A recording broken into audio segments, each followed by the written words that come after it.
कोई गवाह नहीं, कोई सबूत नहीं, लेकिन आपको गिरफ्तार किया जा रहा है या प्रिवेंटिव डिटेंशन में रखा जा रहा है सिर्फ इसलिए कि आपका क्रिमिनल पास्ट रहा है। कुछ क्रिमिनल केस में आपको दोषी पाया गया है, पुलिस आपको रिपीट ऑफेंडर मानती है, लेकिन लॉ एंड ऑर्डर बचाने के लिए ऐसी प्रिवेंटिव डिटेंशन गैर कानूनी है। आप इसे चैलेंज कर सकते हैं। ये पॉडकास्ट सुने जहां आपको पता चलेगा कि सुप्रीम कोर्ट ने प्रिवेंटिव डिटेंशन के ऑर्डर को कैसे पलटा। सिर्फ आपके क्रिमिनल पास्ट के आधार पर निवारक डिटेंशन लीगल नहीं हो जाती। प्रिवेंटिव डिटेंशन हर राष्ट्र में, हर समाज में, हर न्यायपालिका द्वारा किए जाते हैं। इसलिए किए जाते हैं, उसके बहुत सारे कारण होते हैं। कुछ होते हैं राजनीतिक कारण, कुछ होते हैं संभावित कारण कि देश के हित के लिए, देश की समाज की शांति और लॉ एंड ऑर्डर रिस्टोर रखने के लिए उसे प्रिवेंटिव डिटेंशन में लिया जाता है, यानी कि अरेस्ट कर लिया जाता है। लेकिन इसके लिए क्या किसी इंसान ने अगर 4-5 जुर्म कर रखे हैं और आगे अभी जुर्म हुआ नहीं है, सिर्फ उसकी संभावना देखते हुए आपने हिरासत में ले लिया, इसके लिए भी ग्राउंड्स चाहिए, इसके लिए भी आधार होने चाहिए। जो जुर्म हुआ नहीं उसके लिए आपने हिरासत में लेना एक बहुत बड़ी बात है, और इस बड़ी बात के लिए यानी कि प्रिवेंटिव डिटेंशन को भी चैलेंज किया जाता है। आपके सामने हम प्रस्तुत करने जा रहे हैं एक ऐसा एग्जाम्पल जो आपको आपके सोचने के नज़रिए को बदल देगा। ये है एक क्रिमिनल अपील 2026 की एसएलपी जो सुप्रीम कोर्ट में फाइल हुई। एसएलपी का नंबर है 18223 ऑफ 2025, यानी कि 2025 में ये फाइल हुई और 2026 में इसका ऊपर जजमेंट आ गया कि, और इसमें ऐसे व्यक्ति को सुप्रीम कोर्ट ने राहत दी है, ऐसे अभियोगी को जिसने बहुत सारे अपराध कर रखे हैं उसको न्यायिक हिरासत में लिया गया और उस न्यायिक हिरासत को अवैध घोषित किया सुप्रीम कोर्ट ने। भारत सरकार का तंत्र, राज्य की सरकारें बड़ा ही पीछे पड़ी हुई थी और कानून के प्रावधान को लगाते हुए और कानून की सारी प्रक्रियाओं को बाईपास करते हुए उसे प्रिवेंटिव डिटेंशन में लिया गया था, यानी कि एक हिरासत में ले लिया गया था बिना किसी आने वाले जुर्म के लिए, सिर्फ एक संभावना जाहिर करते हुए कि यानी कि लॉ एंड ऑर्डर के लिए उसे अरेस्ट किया गया था, उसे डिटेन किया गया था, उसे छोड़ नहीं रहे थे। और इस चीज़ का मैं विवरण अभी इसी वीडियो में आपको दूंगा। इस एसएलपी का क्या वादी ने कहा, क्या प्रतिवादी ने, क्या सुप्रीम कोर्ट ने कानून के किन प्रावधान को देखते हुए लीव ग्रांट की है। उनके डिटेंशन के लिए अंगूरी बाई का क्रिमिनल पास्ट यानी कि क्रिमिनल हिस्ट्री का रेफरेंस दिया गया, जो उनके ऊपर ऑलरेडी क्रिमिनल केसेस लगे हुए थे। ड्रग्स एवं cyber drugs and psychotropic substances act 1985 धारा 8-C, धारा 20-B और के साथ इसमें पारित किया गया था। उसमें उनके ऊपर कुछ एफआईआर थी, 2 केसेस चल रहे थे। एक केस है केस नंबर 243/2024 यानी कि 2024 में दर्ज की गई 243 नंबर केस फाइल नंबर, और दूसरा 270/2024 का रेफरेंस दिया गया, जिसके ऊपर उनको जुडिशियल कस्टडी में रखा गया था, यानी कि न्यायिक हिरासत में ऑलरेडी थी। इस तरह के डिटेंशन के खिलाफ में अपील करते हुए हाई कोर्ट में रिट पिटीशन डाली गई थी, जो डिसमिस कर दी गई। रिट पिटीशन का नंबर है 12443 ऑफ 2025, यानी कि 2025 में एक रिट पिटीशन डाली गई जो इस तरह के ऑर्डर को चैलेंज किया, जिसके थ्रू चैलेंज किया जा रहा था। हाई कोर्ट की डिवीज़न बेंच ने इसके ऊपर सुनवाई करने से मना कर दिया और इस संदर्भ में उसने कोई भी एक्ट करने से मना कर दिया, क्योंकि उसने कहा कि ये तो आपराधिक हिस्ट्री या आपराधिक इतिहास देखते हुए इनके ऊपर ये डिटेंशन लगाया गया है ताकि ज़िला प्रशासन लॉ एंड ऑर्डर मेंटेन कर सके। इसलिए हाई कोर्ट ने, उच्च न्यायालय ने हस्तक्षेप करने से मना कर दिया।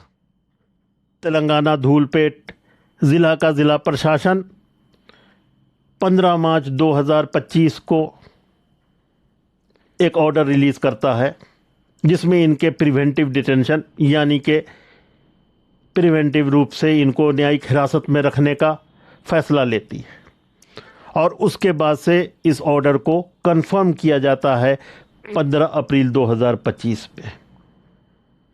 और इस डिटेंशन के ऊपर इनकी बेटी कचहरी का, कोर्ट का चक्कर काटती है और जाके हाई कोर्ट में गुहार लगाती है और अपील दाखिल करती है कि इस ऑर्डर का रिवर्सल किया जाए, खारिज किया जाए। रिट याचिका दाखिल करती है और हाई कोर्ट ने इस रिट को खारिज कर दिया।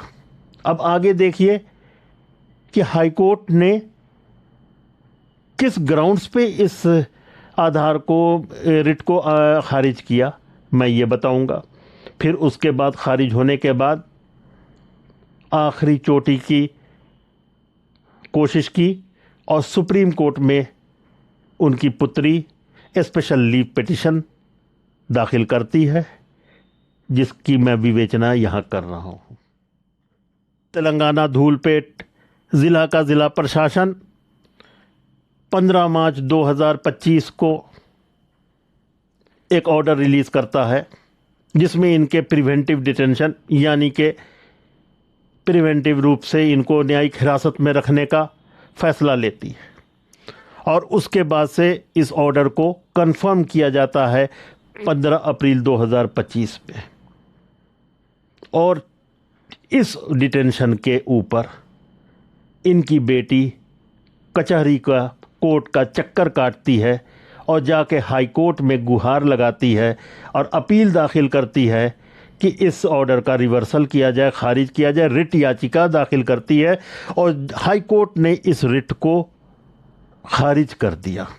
अब आगे देखिए कि हाई कोर्ट ने किस ग्राउंड्स पे इस आधार को, रिट को खारिज किया, मैं ये बताऊंगा। फिर उसके बाद खारिज होने के बाद आखिरी चोटी की कोशिश की और सुप्रीम कोर्ट में उनकी पुत्री स्पेशल लीव पिटीशन दाखिल करती है, जिसकी मैं विवेचना यहाँ कर रहा हूँ। हाईकोर्ट ने निवारक हिरासत प्रिवेंटिव कस्टडी की वैधता को सही ठहराते हुए कहा, पूरे मामले पर विचार करते हुए जिसमें जमानत याचिकाएं और उन पर पारित आदेश भी शामिल हैं, मुझे ये आशंका है कि यदि आप जमानत पाने में सफल हो जाते हैं और नियत समय पर जमानत पर रिहा हो जाते हैं तो आपके पिछले रिकॉर्ड वर्ष 2016 और 2023 के को देखते हुए भले ही आपको उन मामलों में जमानत मिल गई थी, आप अपनी आदतन प्रवृत्ति के अनुसार फिर से वैसे ही अपराध करने लगेंगे। चूंकि आप अभी न्यायिक हिरासत में हैं और आपने जमानत याचिका पहले ही दायर कर दी है, इसलिए हो सकता है कि आपको जमानत पर रिहा कर दिया जाए, लेकिन ऐसा होने पर आप फिर से गैर कानूनी गतिविधियों में लिप्त हो जाएंगे, जो जनता और सार्वजनिक स्वास्थ्य के लिए हानिकारक होगा। अभी तक हम देख चुके हैं अंगूरी बाई के ऊपर 2 मुकदमे चल रहे थे सेशंस कोर्ट में, जो नैरकोटिक्स और ड्रग प्रिवेंशन के मामले थे। 12 यानी कि 12 दिसंबर 2024 को उनको अरेस्ट कर लिया गया था। करने के पश्चात ये अरेस्ट जो है ये कोर्ट का ऑर्डर था, क्योंकि जो केस चल रहे थे उसके ऊपर इनका अरेस्ट हुआ था। जुडिशियल कस्टडी में थी। जब जुडिशियल कस्टडी में थी तो उसी टाइम 17/12/2024 को उसी सेम पुलिस स्टेशन में, जिस पुलिस स्टेशन में बाकी 2 अभियोग लगाए गए थे, 2 और केस रजिस्टर होते हैं। ड्रग ऑफेंस का ही मामला था अंडर सेक्शन 2 ऑफ एक्ट 1986, और उसमें ख़ास तौर से ये बात कही गई थी कि गांजा के कुप्रभाव बहुत हैं और आम जनता को इनकी हरकतों की वजह से सेहत यानी कि हेल्थ और पब्लिक अशांति होती है, क्योंकि ये सुधर नहीं रही थी। इसी समय कलेक्टर के द्वारा मतलब ज़िला प्रशासन ने ये फैसला लिया कि अगर अभियुक्त को यानी कि अंगूरी देवी को बेल मिल जाती है, क्योंकि इन्होंने बेल की एप्लीकेशन लगा रखी थी, बेल की याचिका दे रखी थी, बेल लेना तो किसी का भी अधिकार, मांगना तो किसी का भी अधिकार है, ये तो कोर्ट के ऊपर है कि दे ना दे, ठीक है। तो उनको लगा कि ये हम लोग बेल कैंसिलेशन की याचिका नहीं देते हैं, बेल को कैंसिल करने की अपील नहीं करते हैं कोर्ट से, क्योंकि ग्राउंड नहीं थे इतने ज़्यादा कि जिसके ऊपर बेल अगर मिल जाती इन्हें तो बेल को कैंसिल किया जाए। तो इसका अल्टरनेटिव, इसका यानी कि दूसरा रास्ता क्या था, इनको प्रिवेंटिव डिटेंशन यानी कि आगे का खतरा देखते हुए समाज को और लॉ एंड ऑर्डर की स्थिति खराब न हो जाए, इसलिए इनको डिटेन कर दिया गया था, जिसके खिलाफ में इनकी बेटी ने याचिका लगाई थी हाई कोर्ट में। हाई कोर्ट ने बिना किसी ज़्यादा मामले के तह में गए हुए प्रशासन की बात से एग्री करते हुए इस मामले को रिव्यू करने से इनकार कर दिया और प्रशासन के फैसले से राज़ी हुई और उसने प्रिवेंटिव डिटेंशन को अलाउ कर दिया। इसके पश्चात इनकी पुत्री सुप्रीम कोर्ट का दरवाज़ा खटखटाती है और स्पेशल लीव पिटीशन फाइल करती है। ये साफ था कि हिरासत में लेने वाले अधिकारी यानी जिला प्रशासन का इरादा अपीलकर्ता की मां को किसी भी कीमत पर हिरासत में लेने का था। 2016 और 2023 के दौरान उनके आचरण को ही ध्यान में रखा गया था। यदि हिरासत में लेने वाले अधिकारियों को लगता कि हिरासत में लिए गए व्यक्ति ने जमानत की किसी शर्त का उल्लंघन किया है, तो वे जमानत रद्द करवाने के लिए कदम उठाते, लेकिन ऐसा नहीं किया गया। इसके बजाय उन्होंने निवारक हिरासत का गलत तरीका अपनाया, जो कि कानूनी तौर पर गलत था।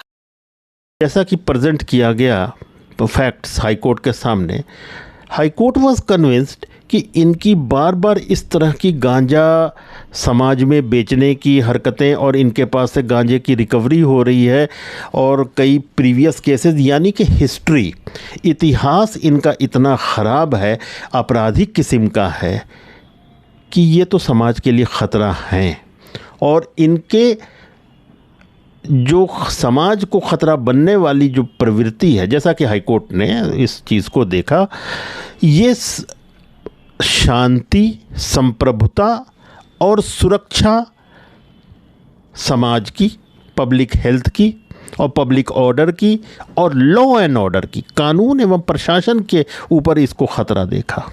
इस वजह से आगे सुनवाई करने से मना कर। जब ये मामला सुप्रीम कोर्ट में स्पेशल लीव पिटीशन के लिए आया तो इस समय पिटिशनर होते हैं कौन?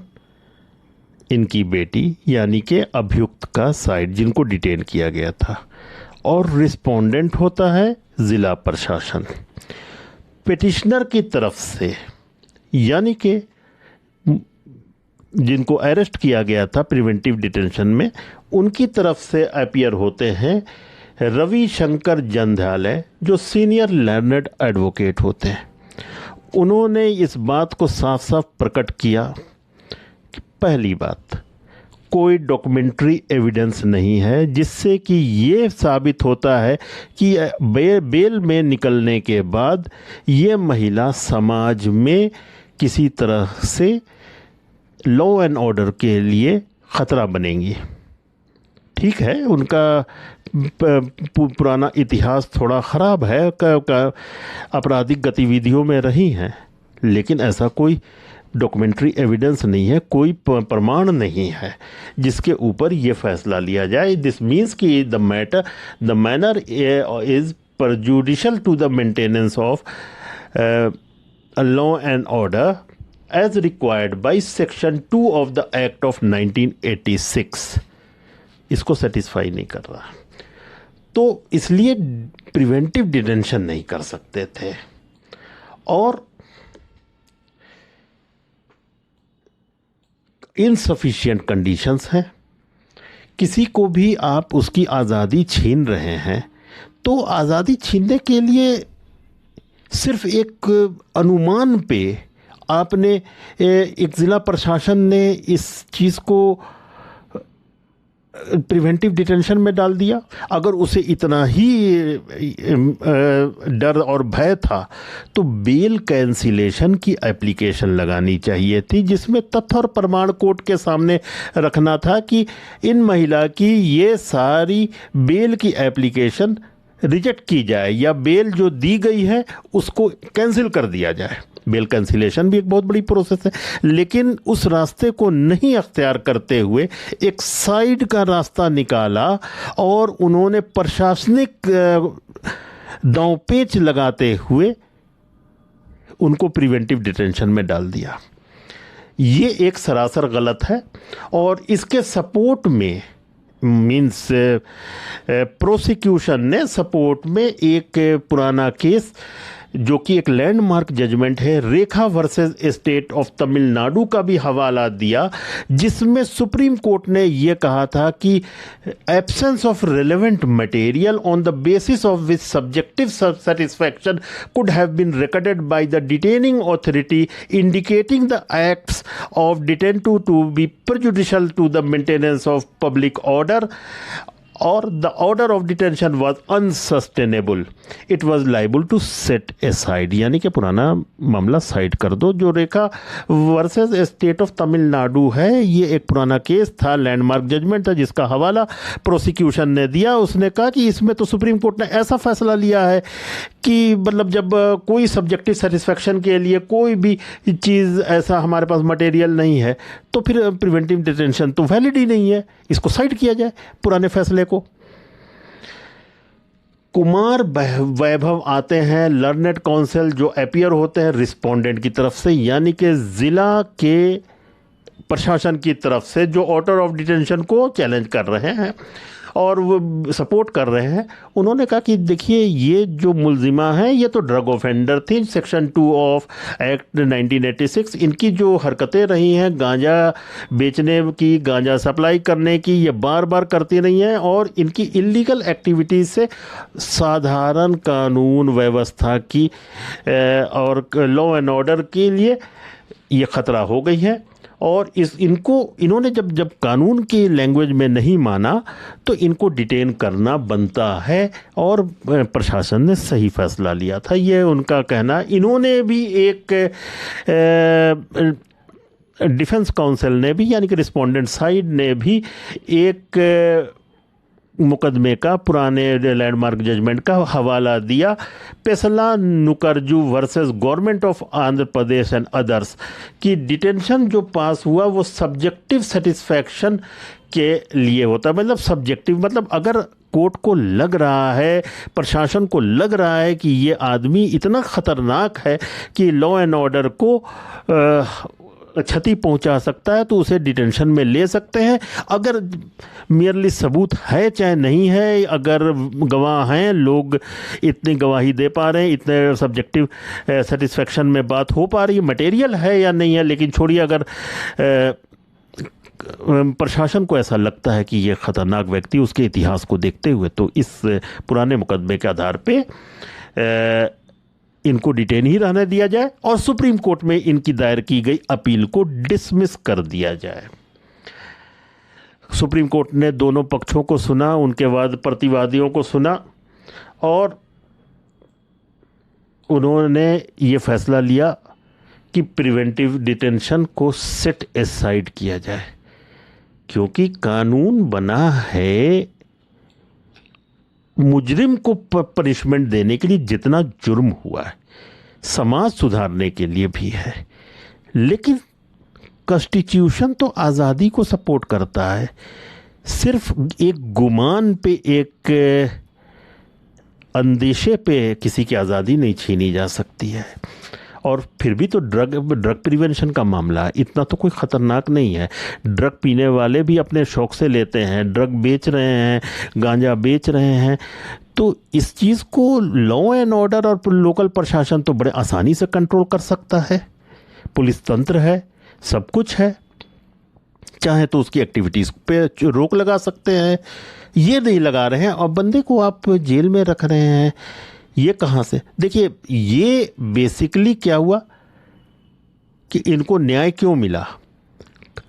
लीगल प्रोसेस पे चलते रहे, डिटेन कर लिया, कोई बात नहीं है। हाई कोर्ट से भी फैसला खिलाफ आ गया, कोई बात नहीं। सुप्रीम कोर्ट का दरवाज़ा खटखटाया और सही फैक्ट रखे, सत्य रखा और इसके ऊपर परसुएंट लीव ग्रांट कर दी गई कि आगे इसको जो स्पेशल लीव पे पिटिशन जो अप्लाई हुई थी उस पर जुडिशल एक्टिविटीज़ के लिए लीव ग्रांट कर दी गई, यानी कि प्रिवेंटिव डिटेंशन को सेट असाइड कर दिया। जब हमारे सामने गिरफ्तार होने की स्थिति बन जाती है, यानी कि अरेस्ट होना एक संभावना नहीं बल्कि एक सच्चाई होती है और आप अरेस्ट हो चुके होते हैं, इस समय सबसे इम्पोर्टेंट होता है कि आपको ये पता हो कि आप किस वजह से अरेस्ट हुए हैं, क्या किस आधार पे अरेस्ट हुए हैं,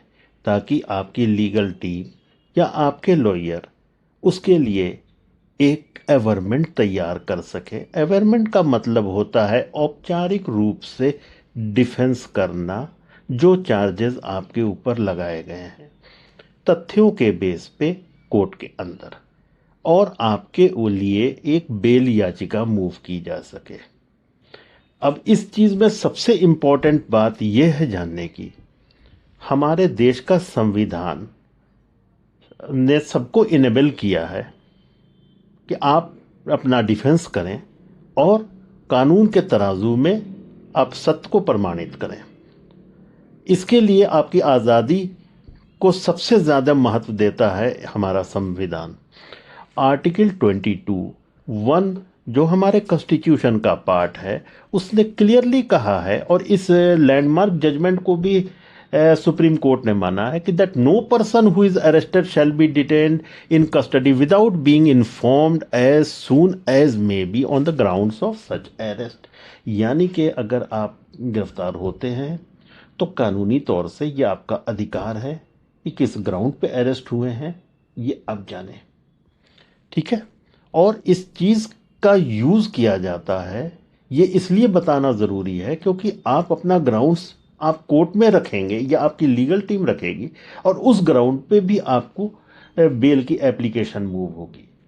उस ग्राउंड को देखते हुए या तो आपकी बेल की एप्लीकेशन रिजेक्ट हो सकती है या पास हो सकती है, मीन्स आपको बेल मिल सकती है। उसमें सबसे बड़ा ग्राउंड ये होता है कि आपको कोर्ट को ये कन्विंस करना होता है या आपकी लीगल टीम को कन्विंस करना होता है कि बेल जब दी जा रही है तो बेल किस ग्राउंड पे दी जाए। या तो आपने अपराध नहीं किया है, आप अभियोगी नहीं हैं इस लेवल के कि आपको अरेस्ट किया जाए, या अगर आप बेल की अवधि में बाहर हैं तो आप किसी किस्म का जुर्म नहीं करेंगे।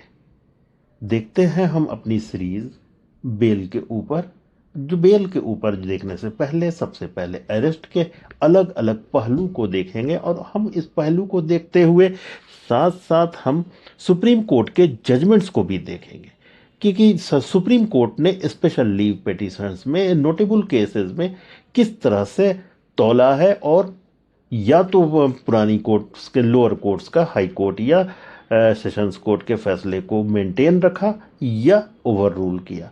कानून को तौलने का, कानून के एंगल पे तौलने का उनका क्या नज़रिया है, इससे आपको बात क्लियर हो जाएगी। काफ़ी छोटी छोटी चीज़ें हैं जो लोग डर जाते हैं, जैसे अगर पुलिस स्टेशन में उन्हें गवाही के लिए बुलाया गया या आपको किसी तरह से विटनेस बनाया गया तो डर ये लगती है कि कहीं हम कानून के क्रिमिनल प्रोसीजर प्रक्रिया में पार्ट हैं तो कहीं हम अरेस्ट ना हो जाए। अरेस्ट ऑफ कोर्स एक खतरनाक चीज़ है, कोई अच्छी बात नहीं है अरेस्ट होना। और आज के प्रवेश में जब हमारी सारी आइडेंटिटी हमारे देश की नागरिकता से लेके हर चीज़, हमारे प्रोफाइल, आपके क्रिमिनल रिकॉर्ड्स क्लीन हैं या नहीं है, इस पे डिपेंड करता है। क्रिमिनल रिकॉर्ड्स क्लीन होना बहुत ज़रूरी है आज के टाइम में। पहले के समय में हमारे रिकॉर्ड्स इतने स्कैटर्ड थे, लेकिन अब नहीं है। अब सेंट्रली कंट्रोल्ड है नेशनल क्राइम्स रिकॉर्ड्स ब्यूरो के द्वारा। यानी कि अगर एक जगह आप कन्विक्ट होते हैं तो आपकी ज़िंदगी पे अरेस्ट होने के काफ़ी प्रभाव पड़ते हैं। सबसे पहला प्रभाव आपकी सोशल रिप्यूटेशन यानी कि सामाजिक प्रतिष्ठा पे पड़ता है। और इसमें कोई शक नहीं है कि भले ही आप निर्दोष साबित हो जाएं, लेकिन उस समय आपकी प्रतिष्ठा पे एक काला धब्बा लग ही जाता है।